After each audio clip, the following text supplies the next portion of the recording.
Ntendereza Kristo, nebaza Katonda olw'ekirabo eky'obulamu kyatuwadde nate ate no tuganya okubeera nga tuli bakozi wamu naye mu nsonga eno ey'okugenda mu maaso n'okuba nga enjiri ebuulirwa mu mawanga gonna wamu n'okukola abayigirizwa. Manya n'eddoboozi nga bulijjo Mazima Kenneth, era njagala nawe okusiima atutte eddaala ery'okubeera nga wenywereza mu byawandiikibwa. Tatutte eddaala ery'okukakasa nti mu ngeri emu oba endala wenyegera mu nsonga ey'okubeera nga owagira enjiri n'ekyo kyonna Katonda kyayinza okuba nga akusobozesezza okuba nga okola. Olunaku olwaleero njagala tutunuulyeko ku kintu kitonotono naye nga kikulu era nga y'ensonga ekwata ku ki kye tusobola okuyigira ku by'okulabirako eby'endagaano enkadde. Biki bye tusobola okuyigira ku ebyo ebyokulabirako eby'endagaano enkadde? Ssebo bannyabo mpuliriza, waliwo ensonga ez'enjawulo ezaakolebwa mu biro eby'endagaano enkadde. Ensonga ezo mu ngeri emu oba endala ate tuziraba nga zikomawo nate ne mu ndagaano yaffe empya. Ekitegeeza mu ngeri emu oba endala nti ekintu singa kibeera nga kiinako we kyalabikira ate ne kiddamu okuba nga kirabika ewala, ensonga eyo nno nkulu nnyo nnyini ddala okubeera nga efiibwako nnyo nnyini ddala. Era singa weesanga oba singa obeera osoma n'olaba nga ebimu ku bintu bannabbi bye baalabula oba ebimu ku bintu ebirabikira mu mateeka eri nga byagaanibwa abantu okukola, ate ne weesanga nga obiraba n'abatume mu ndagaano empya bagenda mu maaso n'okuba nga bajulira ku bintu ebyo, bagenda mu maaso n'okuba nga bawaayo okulabula ku bintu eby'enjawulo. Kyenkusaba gwe yenna agamba nti oli mwana wa Katonda, ossaamu Katonda ekitiibwa, ate n'ebyawandiikibwa obikkiriza nti bye bituwa oba mu byo mwe tulina okulamula ku ebyo tulina okugobera n'ebyo tutulina kugoberera, nandikusabye okuba nga ebintu ebyo obissaako nnyo omulaka oba okubeera ng'obifaako nnyo nnyini ddala. Njagala okubeera nga ntandikira mu kyawandiikibwa ekiri mu kitabo ekya Timoseewo essuula ey'okubiri olunyiriri lw'e15. Lugamba nti study to show yourself approved unto God. Yiga weerage ng'oyo akakasiddwa mu maaso ga Katonda. Ekigambo kino eky'okuyiga kigambo kikulu nnyo nnyini ddala. Togambiddwa twala ddaala ery'okubeera nga osoma busomi ekintu, naye okuba nga oyiga ekintu, okuba nga owaayo obudde obw'okuba nga wekkaanya ensonga. Bayibuli egamba nti agenda mu maaso n'okukola ensonga eyo ey'okwewaayo okufuuka omuyizi ow'ekigambo kya Katonda. Ekimu ku kyatuukako kwe kubeera ng'omuntu oyo akakasibwa Katonda. Kitegeeza nti si buli muntu yenna akakasibwa Katonda. Katonda abantu bakakasa beebo abeegulidde ofuuka abayizi ab'ekigambo kye. Takisoma kubanga alina kyasuubira, takiyiga kubanga alina kyayagala okijjamu, naye akiyiga mu kuba nti azimba oba anyweza enkolagana ye ne Mukama Katonda we, mu kubanga ayagala nnyo okutegeera ebyo binaamutuusa ku ddaala ery'okuba nga atambula mu mbeera ey'okugondera Katonda we. Kubanga tumanya tutya engeri gye tulina okugonderamu Katonda waffe, tulina kuba nga twesigama ku ebyo bye yalagira oba ebyo bye yawa bannabbi n'abatume okuba nga yabaganya obbiwandiika. Ekyo Bayibuli egamba, era ng'omukozi atagwanidde kwatibwa nsonyi wabula ng'ayawuzaamu ekigambo eky'amazima. Omuntu nga muyizi wa kigambo kya Katonda aba n'obusobozi obutakwatibwa nsonyi kubeera nga ayawuzaamu bulungi ekigambo kya Katonda. Ekitegeeza nti nno atali muyizi wa kigambo kya Katonda ng'ate era takakasiddwa Katonda afuna obuzibu, afuna obunafu, afuna ensonyi kwawuzaamu ekigambo ekyo eky'amazima mu bulambulukufu bwakyo. So gwe nange nga tetunnaba kubaako kye twogera ku ebyo ebya Katonda, tugwanidde sooka kuyiga kigambo kya Katonda. Bwe tumala okubeera nga tukkiriza okweteeka wansi w'obukulu bwakyo okweteeka wansi w'obuyinza obwo Katonda bw'atadde mu kigambo kye, olwo tusobola okigabanyaamu buki bulungi, watali kutoolako oba n'owatali kugattako. So n'olw'ensonga eyo, ekyo kiba kitutwala ate ku ssuula ey'okusatu olunyiriri olw'16 olwa Timoseewo ekyokubiri. Kigamba all scripture, kigamba nti ebyawandiikibwa byonna bigabiddwa olw'okuluŋŋamizibwa kwa Katonda era bya mugaso eri okusomesa, bya mugaso eri okunenya, bya mugaso eri okutereeza, bya mugaso eri okulagira mu butuukirivu. Bayibuli begamba nti ebyawandiikibwa byonna. Mu bufunze kyetegeeza kino kizingiramu endagaano empya wamu n'endagaano enkadde.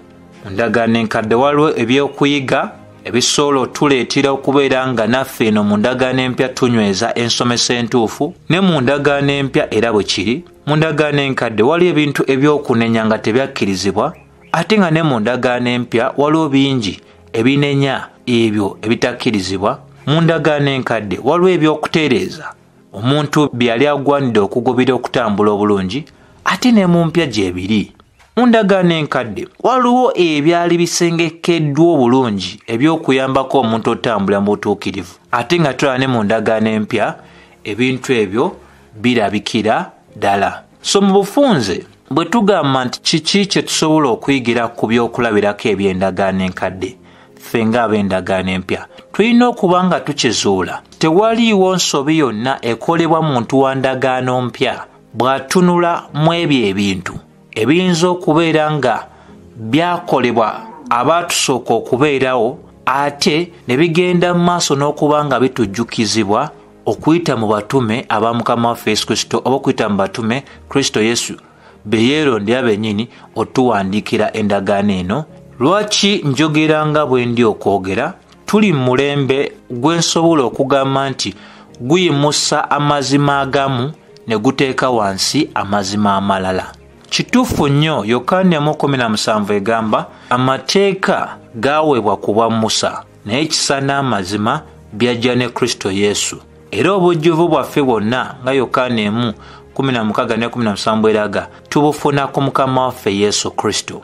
Oyo gwe tugamba nti ye Mukama waffe oba Ssaabakabona ow'endagaano empya nga Baibulaniya 7:12 bwerambika ensonga, nga Bayibuli ate era bwegenda maaso n'okulambika ensonga ey'okubeera nga Kristo ye Ssaabatume ow'endagaano empya nga Baibulaniya 3 bweraga, ate era Kristo nga ye Ssaabakristo ye Ssaabasumba mu ndagaano empya nga Baibulaniya 13 bweraga.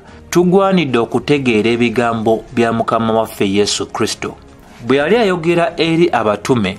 Bw'otunuulya Yokaana essuula ey'16 n'onywereza mu lunyiriri olw'12 lulaga bw'osoma Yokaana 16:12 egamba nti I have many things to say unto you, nina bingi mmwe ebyo bagamba, but you cannot bear them now. Ebintu ebyo temuli beetegefu mu kadde kano okuba nga mubigumira kaakano.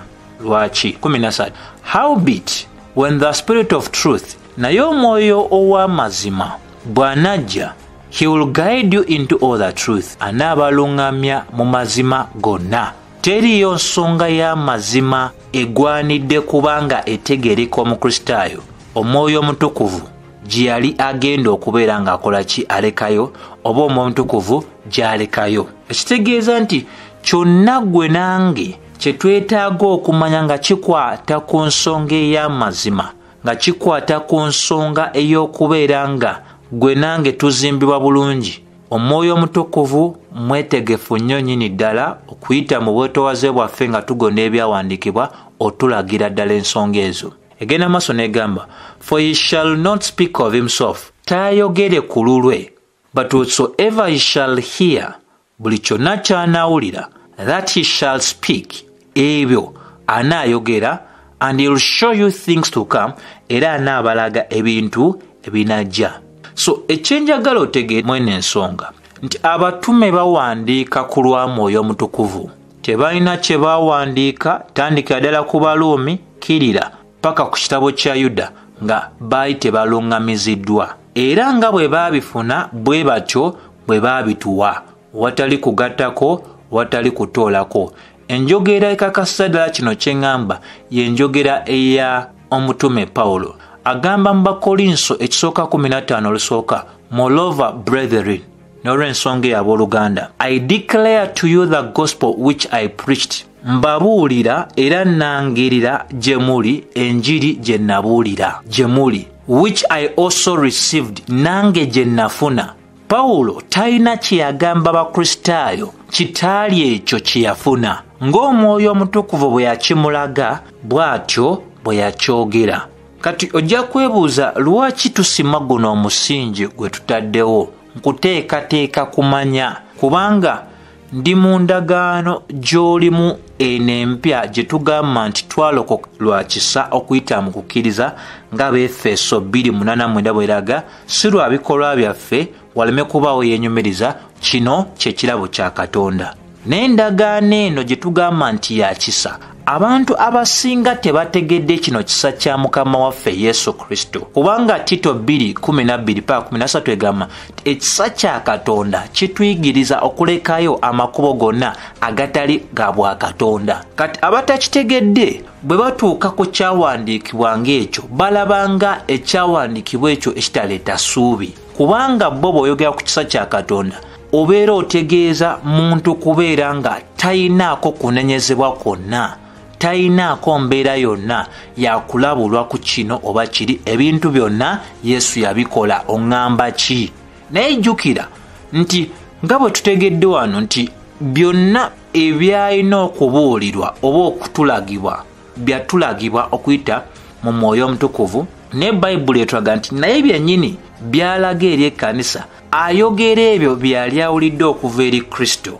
Kati Bayibuli era enyweza nti abatume abaatuweebwa okubeera nga balondebwa Mukama waffe Yesu Kristo okukozesebwa mu kuwandiika okw'endagaano eno empya, buli kyonna kye baafuna nga bwe baakifuna bwe baakiwandiika, nga bwe tulabye Abakolinso 15 lunyiriri olusookera ddala. Era tulaba nti omutume y'omu yawandiika mu Tito essuula eyo gye tutegedde obulungi ey'okubiri olunyiriri olw'12 n'olw'13 nti tulokolebwa lwa kisa nga Befeso bweraga, n'ate ekyo ekisa kyennyini ekya Mukama waffe Yesu Kristo kituyigiriza, kirina obusobozi obutusomesa okulekayo engeri yonna etali ya bwa Katonda n'okwegomba, olwo tulyoke tutambule mu ndowooza entuufu, mu butuukirivu, mu bwa Katonda mu nsi eno. Ekitegeeza nti omuntu yenna agamba nti ali wansi w'ekisa nenga entambula ye, amakubo ge gakontana n'okusomesa okuwekisa, okubeera ng'omuntu alina okwegaana engeri etali ya bwa Katonda n'okwegomba okw'ensi eno, n'obutatambulira mu ndowooza ennongoofu, n'obutatambulira mu butuukivu, n'obutatambulira mu bwa Katonda mu nsi eno, omuntu oyo aba teyalega ku kisa kya Katonda, oba omuntu oyo tabeera wansi wa bukulembeze obwo obw'ekisa kya Katonda kye tutegeera okuyita mu kuluŋŋamizibwa okw'Omwoyo Omutukuvu nga bwe tuweragiddwa mu byawandiikibwa. Ekyo kiba kitutwala mu nsonga eyali mu kanisa y'Abakolinso nga bwe tulaba Abakolinso Bakolinso 2:11 nti Abakolinso baava ku njigiriza eyali ebaweereddwa abatume ne beggulira okubanga baasembeza Yesu omulala, ne beggulira okubanga baasembeza Omwoyo omulala, ne beggulira okubanga baasembeza enjiri endala. Kati okusomesa kwonna leero mubiri gwa Kristo Yesu, okutakoona ku kibi, okutayogera ku kwenenya, okutayogera ku butuukirivu, okutagaana bantu buteggulira, kwegomba okw'ebintu eby'ensi, wamu ate era n'okutambulira mu mazambi. Okusomesa okwo si kwe kusomesa okwa Bayibuli, kubanga okwa Bayibuli nga bwe ffenna bwe tumanyi, Timoseewo ekyokubiri essuula ey'okuna olunyiriri olw'okubiri lutugamba okubeera nga tulina okubuulira enjiri mu kadde konna, mu biro byonna ne wabweru w'ebiro. Mu nsi tulina ebiro eby'okusiga n'ebiro eby'okukungula, ne bwe kituuka ku njiri, enjiri terinaako biro. Mu kusiga tubuulira, mu makungula tubuulira. kyogambye omuntu mu biseera ebyokusiga kyogamba n'omuntu mu biseera ebyokukola ki okukungula. Mu ebyo mulimu okubeera nga tunenya tukangavula, mulimu okuba nga tuzaamu abantu amaanyi, ate mulimu n'okubeera nga tukozesa obugumiikiriza. Kati enjiri gy'owulira olunaku olwaleero, enjiri etambulira ku nnewulira y'abantu. Bwe nti bwe mpulira era naabulira okusinziira engeri gye mpulira, bwe nti bwe ndaba era naabulira okusinziira ku ebyo, okusinziira ku bye ndaba n'ebisigadde. Eyo si njiri. Ekyokusomesebwa mu kkanisa tekiyimirira ku ebyo by'olaba oba by'owulidde. Ekyokusomesa mu kkanisa kyaweebwa dda era nga kiri mu byawandiikibwa. Tetunoonya bunoonyi byakusomesa. Ne bonzigalira mu nnyumba emyaka n'emyaka n'ondekera okusoma Bayibuli, nsobola okubuulira ebigenda mu maaso oba ebyo ebiyinza okuba nga bigenda mu maaso n'okubawo mu nsi. Lwaki? Bayibuli kitabo kya bunabbi, kyalanga dda ebyaliwo n'ebinaddawo n'ebinaabeerawo. Kati bwe kiba nga kitabo kya bunabbi, teweetaaga sooka kulaba biri mu nsi na kuwulira biri mu nsi olwo ogambe kati nfunye enjiri ey'okusomesa. Enjiri mweri mu Bayibuli, enjiri mweri mu byawandiikibwa. Era okulabula okw'ebintu eby'enjawulo abantu bagenda otandika okukola kwalangibwa dda mu byawandiikibwa. Era asoma Bayibuli abeera mu maaso nnyo ku ntambula y'ensi, aba alengera ekinaddawo.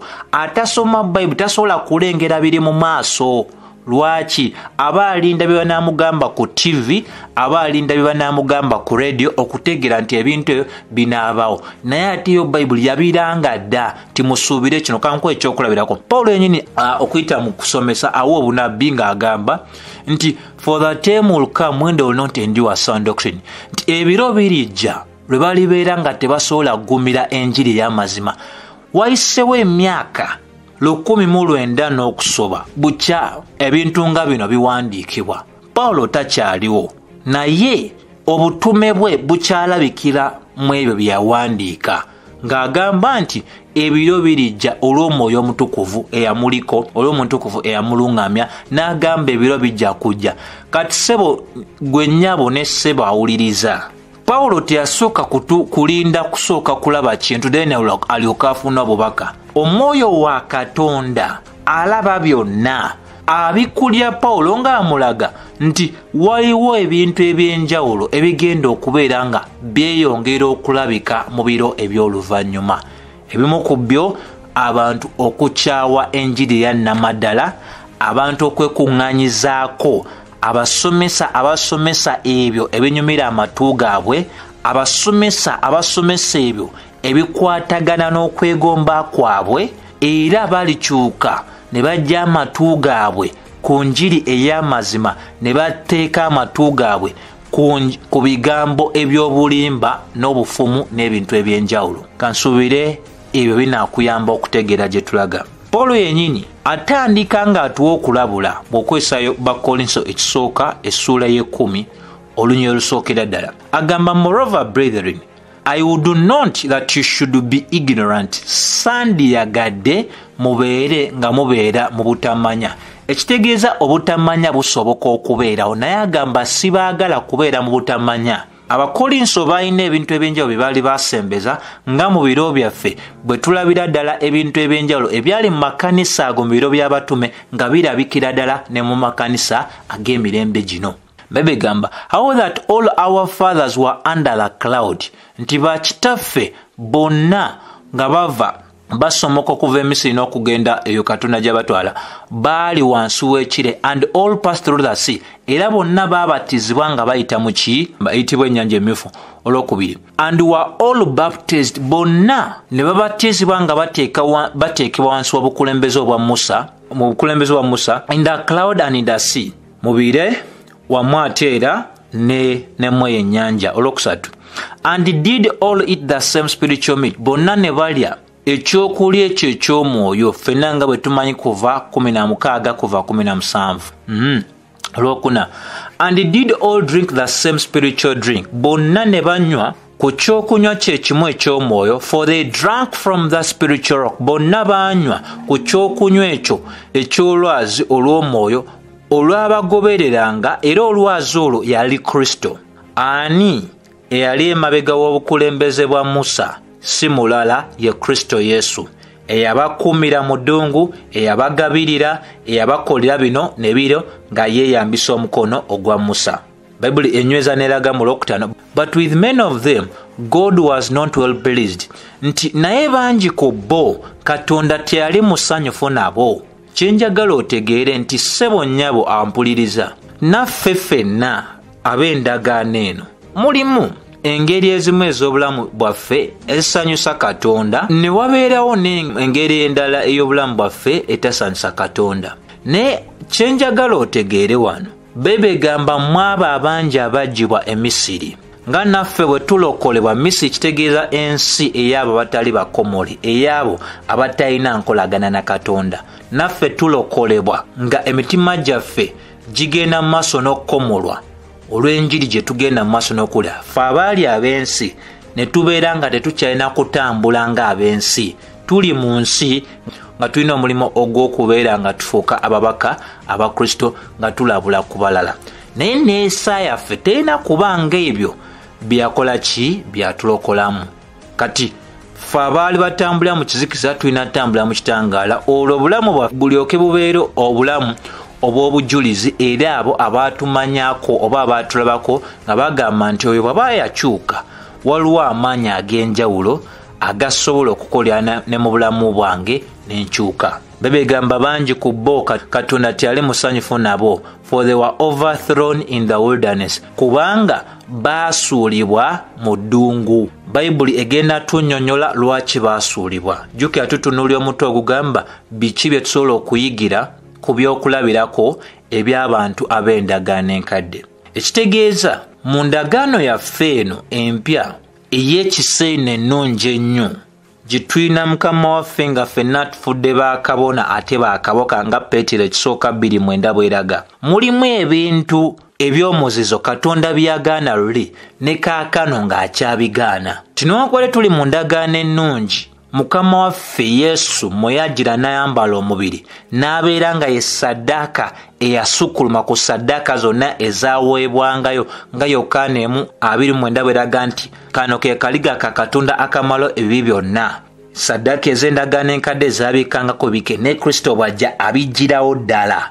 Kati Katonda okwagala gwe nange tunyumirwe endagaano eno empya, okubanga ebyatuuka ku bali abaatusooka tebitutuukako, okulabulwa kuweebwa oba kutuweebwa okuyita mu mpandiika ey'abatume oba mu kuwandiika kw'abatume. N'agamba now these things were our examples, ebintu ebyaviirako bali okubanga tebaasanyusa Katonda n'okubanga baasuulibwa mu ddungu oba battibwa mu ddungu. Bayibuli etulaga nti ebyo byabaviirako obutasanyusa Katonda n'okubanga baasuulibwa mu malungu byakuyiga nnyo gye tuli, okuba nti tetudda mu nsobi ze ezimu. Jjukira omuntu asoose okubeerawo alaba kitono bw'omugereeganya n'oyinza okuba nga azzeewo. Kati mu ndagaano yaffe kyensobola okuba nga nkuyambako okutegeera gwe awuliriza nti Katonda atusaasidde nnyo, oba ne ku lw'endagaano yaffe eno ey'ekisa, nti tugenza okujja okubeerawo nga si ffe abasoose oba si ffe abakulembera endagaano ey'olubereberye. Waliwo ebyokulabirako bye tuyina ebimala nga tusobola obyeyambisa obutaddiŋŋana nsobi ze ezimu ezaakolebwa bannaffe abaatusooka. Ekyaleetera taatawo okufa kisobola obutakutta singa omanya wa taatawo yakola ensobi oba wa maamawo oba mugandawo omukulu bwe yakola ensobi, kyo n'okyewala. Obubi buli mu kubanga wategeera ensobi yaviirako bali okusaanawo, ate naawe n'olema kubeera ng'okola ki? Weewala okusala okukyamu, weewala ebintu bye beegulira ebyali ebikyamu. Olwo naawe oba ogenda mu lugendo lwe lumu. Bayibuli egenda maaso n'egamba nti now these things were written for examples, bino ebintu byawandiikibwa, tebigenda kuddamu kuwandiikibwa, byawandiikibwa. Ekitegeeza bw'oba oyagala okwewala amazambi agaba batusooka okubanga naye togatambulyamu waliwo ebiwandiikiddwa. Egenda maaso negamba to the intent that we should not lust after evil things, olw'ensonga olw'ekigendererwa ekyokubeera nti gwe nange tetwegomba bintu ebyekibi, ebintu ebikyamu bye beegomba. Babegamba as they lusted, nga bwe bakola ki bwe babyegomba. So kyenjagala mukadde wange otegeere gwe nalina agenda maaso n'okugoberera bino nti Pawulo eyatuweebwa nga omutume ffe bannamawanga era amanyikiddwa nga omutume ow'ekisa, nga Yokaana bw'amanyikiddwa nga omutume ow'okwagala kubanga ayogera nnyo ku kwagala kwa Katonda. Pawulo akugamba nti newankubadde oli mu ndagaano eno empya, Katonda mu kwagala kwe okungi nnyo n'ekisa kye yasiima n'asalawo n'agamba nti ensobi ezaakolebwa abantu bali zireme kubanga zigenda bugenzi bwe zityo nga teziwandiikiddwa, kubanga waliwo n'abalala abagenda okuddawo, n'ebyatuuka ku bali saagala bituuke ku muntu yenna. So babeeko ekyokuyiga kye bafuna okuva ku nsobi ez'abali babeere nga batambula bulungi. Babegamba neither be you idolater, nti nammwe temwina kubeera nga muli basinza b'ebintu oba ab'ebifaananyi. Abantu bali basinza ebifaananyi, basinza ebintu. Jjukira bulungi kuva 32 paka 35 Bayibuli etulaga bulungi batandika okukwata ebibugaga byonna ebyabaweebwa bwe baava e Misiri ne babikolamu omwana gw'ennyana ogw'ekibumbe, ne batandika okugamba ono ye Katonda waffe eyatujja e Misiri. Bayibuli egamba kyaviirako abantu 30,000 okufa. Bayibuli etulaga nti ekintu ekyo ekyatuukawo kyakuyiga nnyo gy'oli nange okubanga tetusinza bintu oba tetweteerawo bibumbe. Bwe ndaba ekkanisa y'Abaroma leero byekola, bwe ndaba ekkanisa ez'abalokole leero bye bigenda maaso n'okubanga bakola, nga tusinza abaweereza, nga tusinza ebizimbe bye tukuŋŋaaniramu, nga tusinza ssente, nga tusinza ebyobugagga bye tufunye.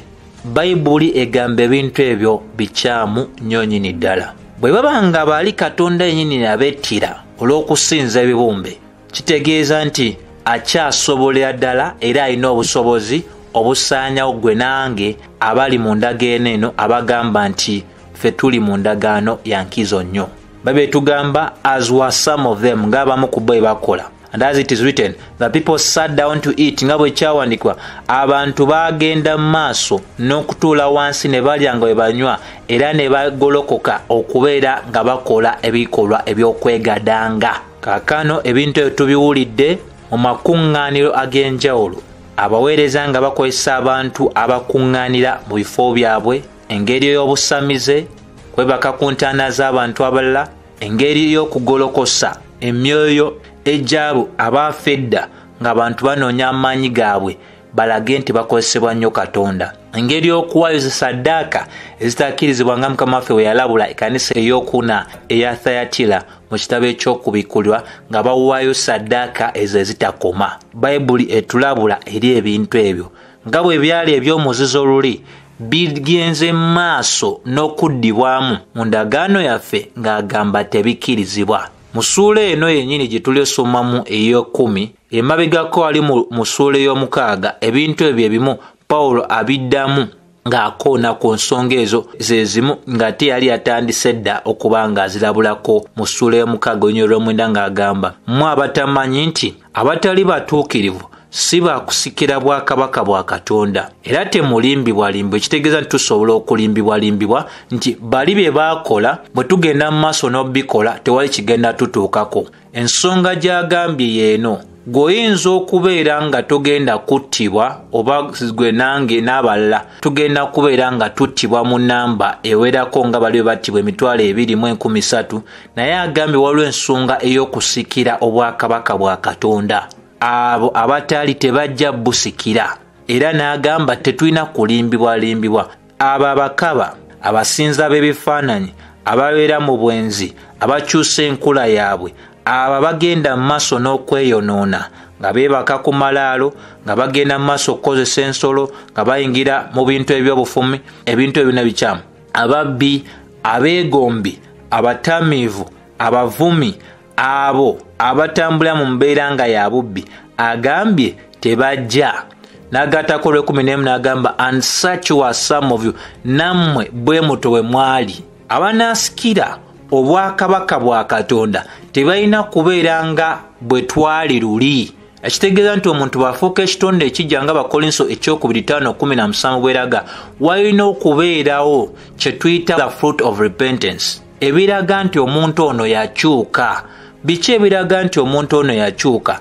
Eyali atambulira mu bukaba n'alekayo obukaba, eyali atambulira mu bwenzi n'alekayo obwenzi, eyali atambulira mu kusinza ebintu n'abirekayo, eyali atambulira mu kwegomba n'alekayo ebintu ebyo. So bwegamba and such were some of you, tinammwe bwe muto bwe mwali but you are washed. Omuntu anaaziddwa entambula ye ebeera ya njawulo nnyo n'oyo atanaazibwanga. But you are sanctified, mutukuziddwa. Omuntu atukuziddwa tayagala ate kutuula wakyamu.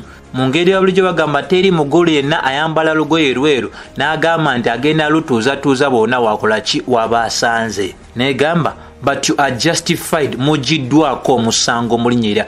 Ategedde nti yaliko omusango, Katonda n'amusaasira n'abeera nga tamuwadde kibonerezo wabula n'amuggyako omusango. Ekyo Katonda obulungi bw'aba atukoze bwe bwino tuyigiriza okukyawa nti empeera y'ekibi kuba kufa, naye nnyambidde olw'ekisa kya Katonda n'obusaasizi bwe nenzigibwako omusango gwange. Kati wemba nzigiddwako omusango mba nina kutambulira mu mbeera ya bwegendereza nga sinoonya musango naye nga nnoonya kubeera nga ndi muntu alina obulamu nga buliko engeri yaki y'obujulizi. Ebintu ebyo bikulu nnyo. Kyava Bebe gamba mu 12 all things are lawful to me. Ebintu byonna bikkirizibwa gye ndi, but all things are not expedient. Era si buli kino kyonna nti kikkirizibwa. Kyo tuvudde tulabulwa eri nti bino ne bino omuntu agwanidde bikola. Osobola ogamba nti oli wa bbeetu oba oli wa ddembe okukola byonna by'oyagala, naye si buli byonna nti bikkirizibwa. Kati bwe tuba nga tuli wansi wa bukulembezi wa Mukama waffe Yesu Kristo, yatusalirawo yatulagira okuyitamu ebyawandiikibwa biki bye tulina okugoberera na biki bye tulina okulekayo. Si byangu bya kukola mu maanyi gaffe, naye olw'ekisa kya Katonda omwoyo we atuula mu ffe, omwoyo we akolera mu ffe asobola otuyamba.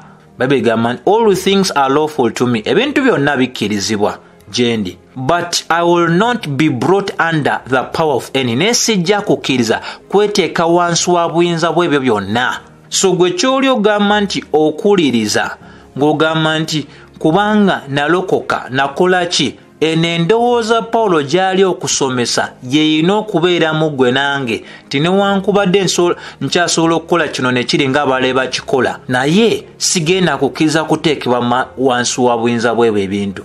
Kyova tudinze maaso ne tulaba mu Bakolinso 10 olunyiriri bwe tuba tutunulidde kati olw'omusanvu, Bayibuli eraga nti neither let us commit fornication, nti naffe tetulina kubeera mu bikolwa ebyo eby'obukaba oba ebyaki eby'obwenzi nga bo bwe baakola bali era ne battibwa mu nnamba ey'emitwalo 2,013. Ekyaffe ekitugambiddwa abatali batuukirivu beesonyiwe baleke na kwewaana nti nze ngenda sikira obwakabaka bwa Katonda. Tusobola okugamba nti wano ku nsi we tuli byebiro byaffe nga tukyali balamu wano byebiryanga ebiro by'abaana ba Isirayiri nga bali mu ddungu. Wano we tuli kyekiryanga okugezesebwa kwaffe oba ekigezo kyaffe. Omuntu n'okwata omusaalaba gwo n'osalawo n'ofa eri ensi olw'omwoyo wa Katonda akoleramu gwe n'ogamba ngenda kugoberera Kristo, si kyangu kubanga omubiri tegunnaba kubeera nga gukyusibwa. Tukyalina omubiri omukadde era mu mubiri guno mukyalimu amaanyi ag'ekibi, tukyayagala, gukyasobola okwegomba kino ne kiri, naye n'ogamba aha ku lw'enkolagana yange ne Kristo ekyo nedda sijja kikola. Newankubadde abalala bakikola, nina gyendaga, nina kyensuubira mu maaso eyo. Bayibuli negenda negamba mu 9 and let us not tempt God. Ffe abalokoleddwa Kristo gwe tuyimbako nga tugamba ku musaalaba Gologotha ebyange byonna byaggwa, musseemu ekitiibwa nga tomukema, musseemu ekitiibwa nga tomugezesa, kubanga eyajja bali e Misiri y'omu yennyini yabettira kasita baakyuka ne bava ku ebyo yali abalagidde okuyita mu Musa. Leero byatulagidde biri mu mpandiika eyo eyawandiikibwa dda abatume ne bannabbi. Kyenvudde nkugamba nti obubaka bw'ekkanisa tebukolebwa ebyo biri mu nsi, tebukolebwa ebyo by'omuntu byasoose okulya. Obubaka obw'ekkanisa bwaweebwa dda. Ekitegeeza ekitabo kino kirambika gwe nange nga tetunnaba kuzaalibwa ebyokugoberera byali byatuweebwa dda. Kati bwe tubivaako awabeera obwangu. Bayibuli negenda maaso negamba as some of them also tempted, bali we bamugezesa 2,300 bafu. Nsomerako ne kuva bw'omanyanga kubala 16 weeyongereyo mu maaso awo olabe ki ekyatuukawo. Bayibuli egenda maaso negamba and were destroyed of the serpents, ne battibwa emisota. Neither mama n'okulekeraawo okwemulugunya okwogera obutonotono. Leero ebyo ebintu by'amannyo mu kkanisa. Abantu okwegomba obuweereza bw'abalala, abantu okubeera nga boogera ebintu ebitali bituufu ku baweereza abalala ne ku bakristaayo bannaabwe n'ebintu ng'ebyo, n'ebintu ebyokulooza nti osanga oli Katonda amwagala nnyo okusinga gwe kubanga gwe olina emitawaana mingi gy'oyitamu ate oli buli seera alinganga abaako ebipya byafuna. Ebyo Katonda tabikuyitidde. Buli omu Katonda bulamu bwe tulimu n'obuweereza bwaffe atuwadde okusinziira ku busobozi bwaffe. Bwe kibanga ekyo Katonda kyakuwadde tosobola kubeera mwesigwa mu kyo, ne kiri ekinene ky'oluubirira kigenda kubeera nga ate kubanga kikwoleka nga kyoleseza ddala obunafu bwo. So tulina kuba bamativu n'ebyo byatuwadde, naawe wooli amanyiiwo, wabula obwesigwa bwo bulabikira mu kumukubeera nga osobola okumwesiga naawe wooli nti Mukama ali wamu naawe era ensonga zo azimanyi, era masekati ge byonna byosinsikana gw'otaddeko obwesige gw'otunuulidde nga yasobola okuyamba okubikulokolamu, yasobola okuwa obusobozi obbiyitamu. Naye byotandika ogamba nze nakola ki kino nekino nekindi, n'embeera ezo ezibeera mu bakristaayo. Ono yakalokoka bintu bimutambulidde maawo, gw'omazemu ebbanga olina ne gurupu yomugamba mwe bajjajja b'ekisa, mwe bajjajja b'obulokozi, naye ng'ebintu tebikola, n'otandika okubeera nga weemulugunya ku kino nekiri. Ebyo Katonda byatayagalira ddala. Kwogera obuntuntu nga tebukola ki, tebuvaayo. And some of them also murmured. Era bangi ku bo bagamba ate Misiri eri wali ebintu bingi nnyo, twalyanga n'ebyennyanja ne tulya n'ennyama, kati abatwese mu ddungu. Ne boogera ebintu nga tebikwatagana paka Katonda wagamba Musa bagenda kulya emmaanu ebayite ne mu nnyindo zaabwe, ebafulumire mu nnyindo. Anti mwagala nnyama mugirye bayite ne muki ne mu nnyindo. Era nga bw'ayogera bwe kyali paka Musa n'abasabira buto. So wonna wooli olina kubeera si kyangu, naye tulina kuba nga twenyumiriza mu Katonda, kubanga ekyo ky'ogamba nti tekimala. Waliwo omulala akyayaanira. Singa Katonda abikkula amaaso go n'otegeera abantu ab'enjala abayinza okuba nga bakwetodde oba nga bali ne mu mawanga mala, kijja kuleetera okukkakkana n'ogamba Mukama, nyinza okubeera nga sinnatuuka ku ddala liri, naye ate nkwebaza olwa kino ne kino ne kiri. Naye baana baisiraayiri batandika gamba nti ate eri twanyangana amazzi, twabanga n'eddembe, kyokka nga baali bakabira Katonda obbalokola eri, kyokka amaze obbajjayo ate batandika okugamba kino, boogera kino ne boogera ne kiri. Ekyo Bayibuli kyeyita okwogera obutonotono, okwemulugunya. Bayibuli egamba ne battibwa. 11. Now all these things happen unto them for example. Byonna bino byabatuukako okubeera nga bifuuka ebyokulabirako eri gwe nange. Abaganda bagamba nti nantabulirwa yasaabala gwa bbumba. Bakugamba eri ekkubo si ddongi nti ffe bagezi ba kuno. Ogenda kumala ogudde mu kateeba nga buli weerwanako kakusika kakuteeka wansi. So ebyokuyiga bino byakuyamba gwe nange. Bayibuli egambye they were written for our admonition. Byawandiikibwa okubeera nga byakukozesebwa ng'okulabula, oba nga byakukozesebwa ng'okusomesa ffe, oba nga byatubuulirira. Upon whom the ends of the world are come. Fe abali ku nkomerero y'ensi, kubanga nga bwe tuli mu nkomerero ey'ensi, ebintu bigenda kweyongera okubeera nga si birambulukufu si birungi nga tebigenda mu maaso nga bigwanidde kubeera.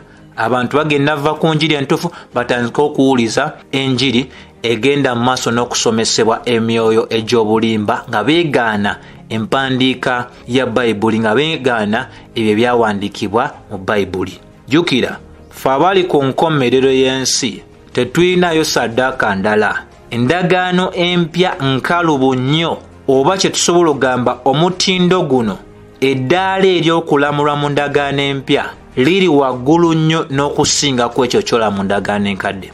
Eno Kristo yafa omulundi gumu, tagenda kuddamu kufa. Balumi 6:8, Bebulaniya 10:10-14, tagenda kuddamu kufa. Kati singa oleka okugoberera ebiragiro byo yakulokola, ani agenda okufuuka ekitambiro ky'ebibi byonna ate? Yafa gumu, taddamu kufa. Kyetuva Bayibuli tugamba buli omu akwate omusalaba gwe amugoberere. 12 Abakolinso 10, Wherefore let him that thinketh that standeth take heed lest he fall. Nti agamba nti ayimiridde afeeyo nnyo olwo alemwe okuba ng'akola ki? Ng'agwa oba ng'abivaamu. Ekitegeeza newankubadde tuli mu ndagaano eno empya, singa tuba tetufuddeeyo ku ebyo ebitugambiddwa, singa tuba tetufuddeeyo eri ebyo tulowooza nti Katonda byasongako nti bikulu, Bayibuli eraga nti waliwo ekisobola okuba nga kirindiridde gwe nange. Okugwa kukyasoboka, abantu okubivaamu kikyasobokera ddala. Naye Bayibuli egambye bw'ogamba nti oyimiridde nti nalokoka tingoberya Kristo, nywereza ddala Yesu oyo, nywereza ddala ebyawandiikibwa ng'otunulya ensomesa y'abatume ne bannabbi, tobivaako. Kuba bonna abivaako genda kweggulira ebirala ebitajja sobola kukuumira mu kifo. Bayibuli era enyweza mu kitabo kino ekitonotono ekya Yuda mu lunyiriri olwokuna bebegamba, for there are certain men that crept in unawares. Mulimu waliwo mu mmwe abantu ababayingiddemu mu mbeera ey'empolampola nga tebamanyikiddwa, who before of old ordained, abo ddannyo nnyini ddala balangibwako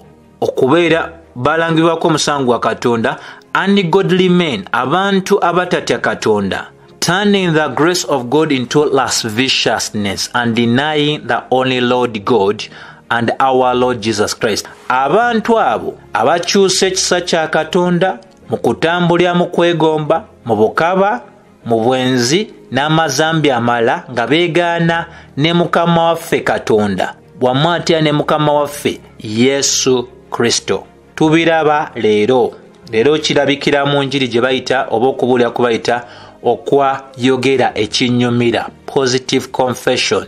Mbuulira ebyo ebinzizaamu obwez'amaanyi. Toyogera ku kibi kyange, toyogera ku bunafu bwange, toyogera ku nsobi yange. Omuntu okubeera nga akozesa obubi ekyo ekyatulokola n'atandika okuba nga akirinnyirira, ng'akyeyambisa kutambulya mu makubo agatagulumiza Katonda, ekiviiramu omuntu eyo okwegaana Kristo Yesu. Bebegamba mu 5, and I will therefore put you in remembrance, n'olw'ensonga eno n'abajjukiza mmwe, though you once knew this, newankubadde mwamanyaako kino, how that the Lord having saved the people out of the land of Egypt, nti nga bwe kiri nti Mukama waffe bwe yamala okulokola abantu okuva mu nsi eya Misiri, afterward destroyed them that believed not, n'amaliriza nga yasaanyaawo abo abatakkiriza.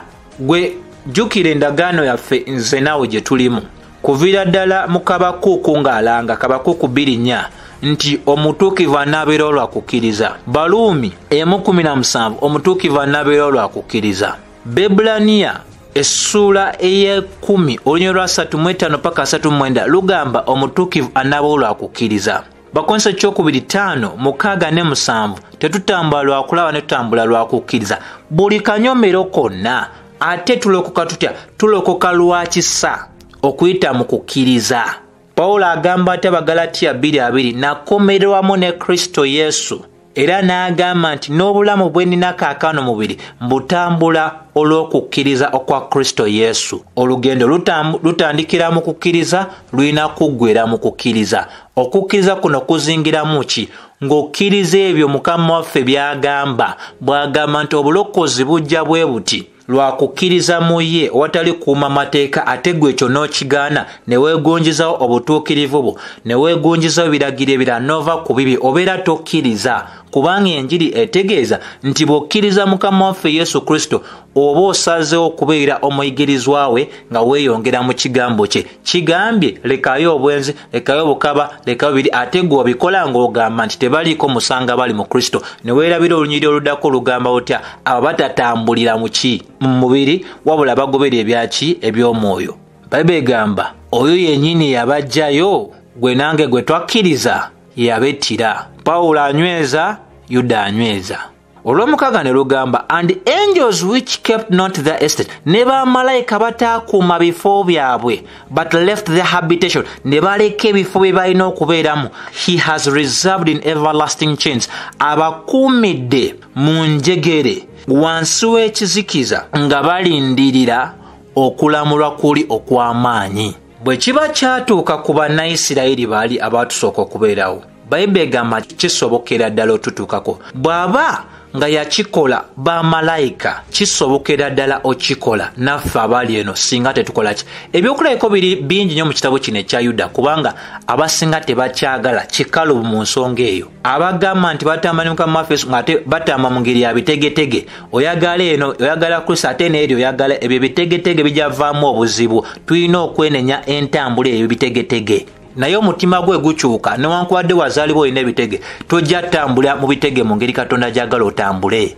Kyokolo olw'omusanvu gamba even as Sodom and Gomorrah and the cities above them, nga Sodom ne Gomorrah n'ebibuga ebyali byetoolodde bwe byatambula mu ngeri ey'okwewaayo mu bukaba, ne batandika otambula mu ngeri y'okugoberera omubiri omulala. Abaami nga beegomba abaami bannaabwe, abakyala nga beegomba bakyala bannaabwe. Bebegamba no nabyo ebyatuuka ku Sodom and Gomorrah byonna byali byakulabirako eri ffe. Kyava agamba nti n'abo ba backsliders abava ku ntambula entuufu batandika okubeera nga batambulira mu ngeri ey'okwerosaloosa, ne batambulira mu ngeri y'omubiri etakkirizibwa maaso ga Katonda, ne batandika okuba nga banyooma ebyo ebiba bigambiddwa. Peetero yennyini naye anyweza ensonga y'emu bye yali alabula. Butunya Peetero ekyokubiri essuula sijja kulisaayo yakubiri olunyiriri olusooka paka olwokuna, agamba nga mu biro biri ebyalimu bannabbi ab'obulimba ne mumwe munaabeeramu abasomesa ab'obulimba abanajja mu mmwe ne baleeta enjigiriza, ne baleeta okusomesa okutakwatagana n'okwo okwalambikibwa edda, nga batambula ne mu kwegaana Mukama waffe oyo eyabagula, beereetere okuzikira okunaaba mangu na mbiro. Olwokubiri era bangi banaagoberera abo mu makubo gaabwe ag'okuzikirira, aboogera obubi ku mazima. Sigamba nze, ngamba amazima ag'ebyawandiikibwa. Bwe bagamba nti eryo ekkubo Katonda waffe alinenyezaamu omuntu, agamba agwa tasomangako Balumi 8:1, jjukira bye nkulaze nti tetuyimusa mazima gamu ne tuleka amala wansi. Tewaliwo kisa kya Katonda bwe kinyooma kulabula kwa Katonda. Tewaliwo kisa kya Katonda we kinyoomera kwenenya. Tewaliwo kisa kya Katonda we kinyoomera kuza bujja ndooza zaffe. Tewaliwo kisa kya Katonda we kinyoomera obusungu bwa Katonda wamu atera n'ebintu ebirala Katonda byakola. Bayibuli eraga mu Lwokusatu nti era okuyita mu kwegomba kuli kwe twategeera okwaviiramu bali okufa, banaagenda mu maaso n'obaddyekadyeka n'ebigambo eby'obulimba, naye ng'ate okulamula kwabwe tekuli wala. Kyova olwa Bayibuli egamba mu Lwokuna, Katonda bati yasonyiwa zi malayika ezaayonoona, wabula n'aziteeka wansi mu bunnya, n'azisiba n'enjegere mu kizikiza ng'aziterekeddwa ku lunaku luli. Bayibuli eragira ddala nti mu ngeri emu oba endala bino ebintu bisobokera ddala okuddibwamu, biviirako abantu obutasikira bwakabaka bwa Katonda. Kyesaagala kulimba kye kino, osobola okubeera ng'olina obukakafu ku bulokozi bwo, ssebo oba nnyabo ampuliriza, olw'ensonga eri egi emu ddala, kwe kubeera nga ggwe nange tweyongera mu kukkiriza kwaffe, nga tugondera Mukama waffe, nga tuteeka okukkiriza kwaffe mu nkola. Kyangu nnyo, kubanga bw'ogamba nti omugoberedde, olina okugenda mu maaso n'okuba ng'omugondera, olina okugenda mu maaso ng'ekyo ky'okkiriza okiteeka mu nkola. ogamba omuntu nti nkuwa ekitiibwa naye ebigambo byogera n'enneeyisa teraga nti n'omuntu oyo muwa ekitiibwa. Mukama waffe nkwagala naye nga byagamba nti tebigwanidde kukolebwa ate obikola, kiba kitegeeza nti no omusinza n'akamwako ne omutima gwo nga guli ki, walanga Isaaya 29:13 bweraga. So ebyokulabirako bino bitambulira ddala ne mu kitabo kya Bebulaniya essuula ey'okusatu era ne Bebulaniya essuula ey'ekkumi erabula ku bintu byebimu byebyo. N'ebifo ebirala ebyenjawulo binyweza ensonga zino. Naye mu kumaliza kyensobola okuba nga nkugamba ebyokulabirako bingi nnyo. Tosobola kusoma kitabo kino ekya Yuda, ebbaluwa ya Petero ey'okubiri yonna n'osoma ku makanisa 7 n'oŋŋamba ntoyinaawo kintu kisobola kujjira muli n'ogamba nti bino ebintu bino lwaki bigenda mu maaso n'okuddiŋŋanibwa. Abatume babyogedde, bannabbi babyogedde, ate Mukama waffe bw'ayingira mu makanisa 7 ate era n'anyweza okulabula okusemberayo ddala mu kitabo ekyo ekyokubikula n'anywereza ddala nga bino ne bino mu byewale, gwe n'osigala ng'ogamba nti tebaliko musanga bali mu Kristo. So kulabula kuno tekugenda eri gwe kampuliriza, ate buno obubaka buyinza okuba nga tebuleeta nnyo ssanyu gy'oli, nange tebundeeta ssanyu era sibunyumirwa, naye amazima geego. Tufuuka baddembe nga tutegedde amazima nti abibuulira ne be babigamba ffenna tulina okwekolamu omulimo nga tugondera obukulembeze bwa Mukama waffe Yesu Kristo. Togonjawo kintu Katonda ffe kyatakkiriza. Teweesembereza mpisa oba neeyisa Mukama waffe gy'atakkiriza. Totandika kubeera nga obukristaayo bwo obutambuliza ku bannoobo b'okuŋŋaana nabo. Obukristaayo bwo butambulize kwabo abatume ne bye baawandiika ng'ogoberera omusumba omukulu nga ye Yesu Kristo. Musumba wo oba omusomesa wo tabanga atambulira mu mazambi n'ogamba amazambi bw'abanga yagatambulira mu nze lwaki nedda. Alina okuba nga amanyi ekyo kikyamu, bw'abanga ye takimanyi kya nange kati mba nakisegedde nja. Tulina kutunuulya oyo omutandisi era oyo akomekereza okukkiriza kwaffe nga Bebulaniya 12 olusooka n'olwokubiri bwe lulambikira ddala ensonga. Ddayo osome kubala ekitabo ky'okubala, ekitabo ky'okuva, otunuulye ekitabo eky'amateeka, onyumize oŋŋambe nti toyina kintu kyonna ky'osobola kuyigamu ebyo. Nsomera amakanisa 7 ogayige. Ontunuulire mu kulabula kuno okuweebwa Pawulo, Petero, Yokaana n'abasigadde, oŋŋambe nti no totandike kubeera nga otandika okuba nga ebintu obikwataganya mu bulambulukufu bwabyo. Twetaaga ne twogera ku kisa kya Katonda, twogera kwagala kwa Katonda, ku busaasizi bwa Katonda, ku kwenenya, ku busungu bwa Katonda, ku butuukirivu Katonda bw'agaba, ku mukisa Katonda gw'agaba n'okulabula kwa Katonda. Byonna tulina byogerako byonna kimu, si kuyimusa ekimu waggulu w'ekirala. Singa tubikwataganya bulungi obulamu bujja tunyumira mu Kristo Yesu. Era tujja kulagira ddala nti twanaazibwa, twatukuzibwa era ne tugibwako ki omusango olw'obuyambi obw'omwoyo wa Katonda oyo atali mwoyo wa kubula wabula omwoyo wa mazima angagenda mu maaso n'otulungamiriza ddala mu ebyo bye tugwanidde okubeera nga tugoberera. Mukama nga bw'alowa ekisa, nsaba anyambe ate naawe akuyambe okuba nga tetwerabira bino, tusome Bayibuli zaffe kubanga okulabulwa kuno mwekuli mu Bayibuli. Ekisa kya Mukama waffe Yesu Kristo n'okwagala kwa Katonda n'okusa ekimu okw'Omwoyo Mutukuvu kubeere eri ffe ffenna n'abooluganda bonna emirembe gitaggwaawo. Amiina.